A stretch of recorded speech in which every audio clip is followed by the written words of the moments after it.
Кыргыз-Тажик чек арасында курал пайдаланылган окуя катталды. Бүгүн Кыргыз-Тажик чек арасында курал пайдаланылган окуя катталды. Бул тууралуу чек ара кызматы билдирди. Маалыматка караганда саат 12:20 чамасында Баткен облусунун Лелек районунун Ак Босогу калктуу конушуна жакын жерде Кыргызстандын чек арачылары Тажикстандын малчыларын байкаган.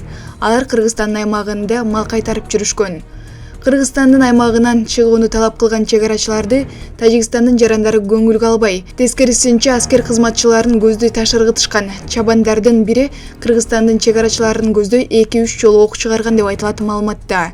Кыргызстандын чек арачылары асманды көздөй эскертүүчү ок чыгарышканда чабандар Тажикстандын аймагына качып кетишкен. Кыргызстандын чек арачылары арасында жаракат алгандар болгон жок. Такталбаган маалыматтарга караганда Тажикстандын бир жараны бутунан жаракат алган, бирок коңшу өлкөнүн укук коргоо органдарынын кызматкерлери сүрөт гана жөнөтүшкөндүктөн бул жаран кандай жагдайда качан жана кай жакта жаракат алгандыгы белгисиз.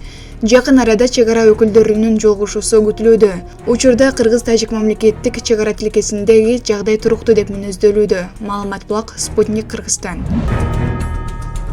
Украинада Зеленскийге кол салууга даярданган деген шек менен 2 полковник кармалды. Украинанын мамлекеттик коргоо агенттигиндеги 2 полковник кармалды. Алардагы 3 фигурант менен бирге Украинанын президенти Владимир Зеленскийге жана башка бир катар жетекчилерге кол салууга даярданып жаткан деп айыпталууда. Мындай маалыматты өлкөнүн коопсуздук кызматы таратты.